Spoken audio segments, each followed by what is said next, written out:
Hi, Misha here. The last couple of videos were more firearms oriented. Let's get back to some Star Wars.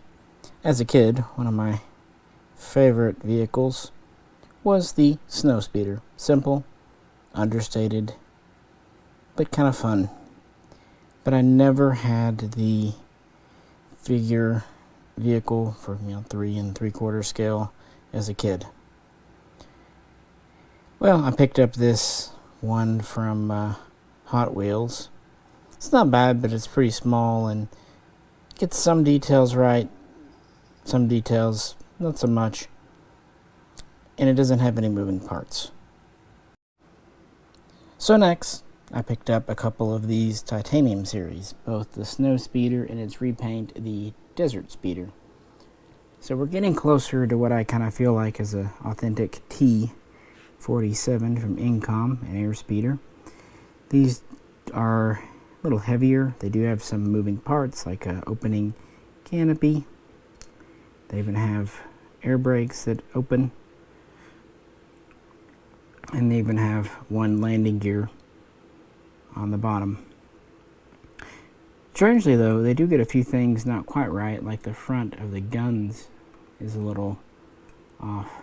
Of course, you could always just say it's a different model, because the Rebels use quite a few of these. No, I want something a little bigger, a little more detailed. What to do? Yeah, I probably lost my mind a little bit. Let's open it up. Yep. Pretty well wrapped up in the box, all things considered. Good old saran wrap. And here it is, out of the plastic in the box. Even though I really don't care about boxes. Actually, the box ends about the size of one of the larger Corgi bombers. Kind of what I figured. But even though I wasn't going to pay current prices on these, I thought if I ever ran across one at the original price, you only live once, right? Plus, it's got DAC. Who doesn't want DAC? And here the insert is out of the box. Some assembly required, but nothing like the toys back in the 80s. Those were something else. Especially when you can't see to read instructions. Yep. Luckily this came on a weekend, so I'll have some time. That was super easy to get out of the box. Only one bag of parts here, plus DAC and the guns. Just used clips to get the zip ties and the little things off the side. Honestly, I think some of the titanium series little models are harder to get out of the box. So, knock on wood, so far it's been a good Friday evening. And they're starting to mow outside, which we desperately needed because we had a lot of rain and it was about 80 degrees and the grass was nearly knee-high in 2 days. Okay, cool. The small accessories were actually double bagged inside that. I was kind of wondering where Dak's hat was. And here's the little chopstick looking grenades, whatever they are, explosives. The rear gun and the grappling gun, something like that Luke uses. And we just have a couple of very large pieces to put in, and that is it. Dak feels like he's ready to take on the whole empire. I'm sure it'll work out great for him. Alright, now we have it together. Yeah, I went for it. There was one on Amazon for $200. Hey, free shipping, but $200, and I wasn't going to do that, but I kept looking at it and looking at it. At the same time, I really didn't want to buy one that was overtly used.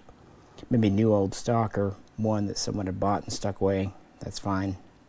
But not one that had been beat around with. You never know. Missing parts, that kind of thing. But then one popped up on eBay for essentially original price. In light new condition in the box, and including the shipping and everything, it came out to not much more than what one would have cost when these were released a few years ago. Now, in universe, the T-47 airspeeder for an Incom was just a hair under 17.5 feet long. So when you get to this scale, 1/12, you're looking at just over a foot long. So it works out quite well. And in universe, it's capable of flying, well, some sources say up to 630 kph, some say 1100 kph. Pretty fast little zippy thing, but it's a repulsor lift craft, and it can only get up to max altitude of just a hair under 600 feet, about 180 meters. It has 2 repulsor engines with 2 ion engines as kind of afterburners, as they call them. Has a crew of 2. Now, when it was in its original airspeeder mode, this was meant for a patrol craft or a cargo management vehicle. So it had a pilot in the front, and it had a rear cargo manager who manned a harpoon gun and tow cable. So that's actually where that came from there. Originally, it did not have these big blasters bolted on because it wasn't meant to be a military vehicle. But the rebels had several, and like a lot of civilian craft, they reworked them to suit their purposes, and they were certainly in service by the beginning of the rebellion. They were used on Dantooine a couple of years before the Battle of Yavin. Of course, we know they were used at Hoth and multiple other places besides. Now, the rebels, they refit them, and they used components from wherever, including some Y-wings. In fact, some extra armor plating was added, taking it from some damaged Y-wings. Even some of the cockpit components, when they were redone, came from Y-wings. And a few other components besides. And of course, they added these blasters. Now, this rear gun, it can either be viewed as a tow cable or a rotating rapid-fire blaster, and that's kind of how I prefer mine. I didn't really want to attach the tow cable and the little string to it. I didn't like how it stuck out. I knew it'd get hooked on things. It just bugged me. So I removed it. It's just in that component. There's a little storage area below. But yeah, as we know, these were used on Hoth. Flipping it over, it has what you'd kind of expect. It does have the moving air brakes, and they're kind of neat. They don't just pop up like on the smaller models. They actually, I found a little notch here, pull. Where's the other one? I'll set you down. It's kind of a two-handed deal because of how they do it.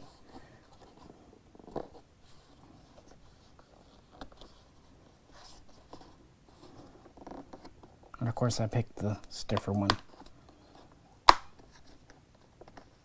They actually pull up and then they rotate out. So they don't just pull straight out. I think that mechanism's kind of neat. Pretty stiff, as you see. And the landing gear underneath are quite interesting. They're articulated. The front has a total of 3 pieces, and the 2 rear skis have 2 pieces each. And that's kind of really it. There's a small storage compartment where the rope for the tow cable harpoon thing can go. And in the back, these little stabulator elevators move.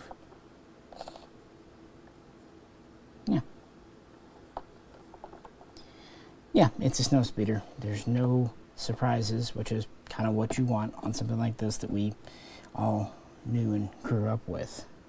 And size and weight wise, again, it's not quite 1.5 feet, a little over a foot in weight. It's not light, not super heavy, not die cast, of course, so, but it's also quite solid. And as you saw, no real assembly, and more importantly, no decal installation, thank God. And here it is with the landing gear buttoned up Again, they work pretty well. No spring-loaded anything or action features. They just fold up and down. And I knew it had weathering and battle damage because this is an old civilian craft made into military craft and then retrofitted for snow use on Hoth and yada yada yada. But it's actually part of it. I can feel it. It's not just paint. So that's good for me on a personal level. Yep. The figures actually go in very nicely. Don't rattle around. Not sure I'd want to turn it upside down only because I might worry about like the grenades that are kind of just sitting in there falling around. But other than that, yeah. I was actually hoping the storage compartment in the back here would be big enough for the lightsaber, but alas, it's not quite long enough. I guess you could pull the guns off and revert it back to its original cargo management. But these were a very routine patrol craft, search and rescue craft for the rebellion. This one's a little poppy. I need to get in there. Anyway. And obviously they used them for combat craft as well. Small, light, inexpensive. And old Dak. Old Dak. Didn't quite make it as long as he'd hoped, I'm afraid. And he just had a little harpoon gun and blaster. Not really sure if it was worth having a second man on board just for that. What do you think? I don't know. Just having fun. Kind of sated some curiosities. There's some things I didn't know how these looked because the small ones are nice, but they don't really give you a lot of detail for like the rear gun or where the harpoon cable comes out, or certainly not the cockpit. So it's one of those things. Now I know.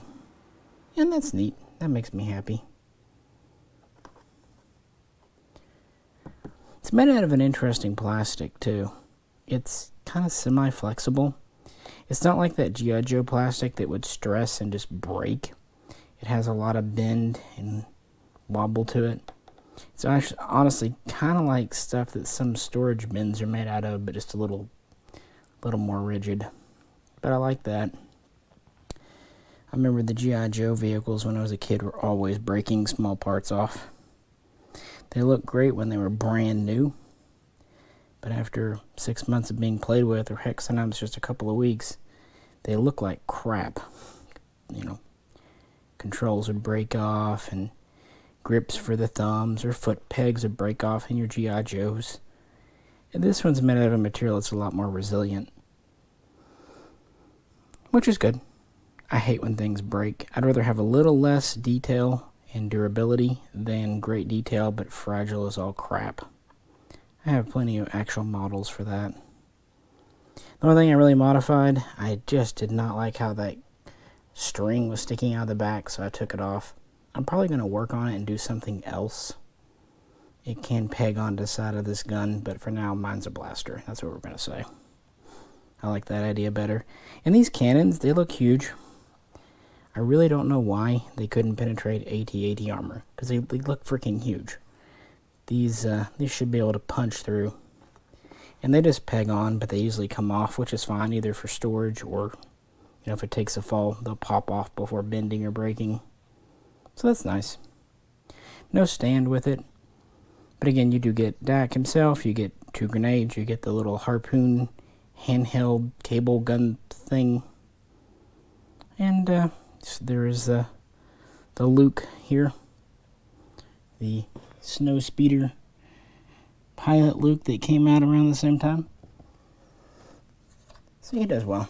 But yeah, the T-47 airspeeder turned Snowspeeder, or in some cases desert speeder. One of the most iconic ground assets of the Rebels. This was not a spacecraft for sure. Like I said, it couldn't even get a bunch above 600 feet in the air. It wasn't what it was for. But it's small and pretty easy to maintain and use on a lot of environments. So I did it. I picked up one. I don't know. Just having a little fun. But I doubt I'll get any more vehicles. I definitely don't want the TIE Fighter. That's too much, and I don't really care for the First Order anyway. So Unless they did something similar to this, like, say, a Jedi Starfighter, I don't think I'll do any more. But it was nice to do one just to kind of see what one of the vehicles was like. Just having fun, folks. Hope everyone's having a good week. And as always, if you could, please do like, share, and subscribe. This is Misha. Catch you very soon. Next time.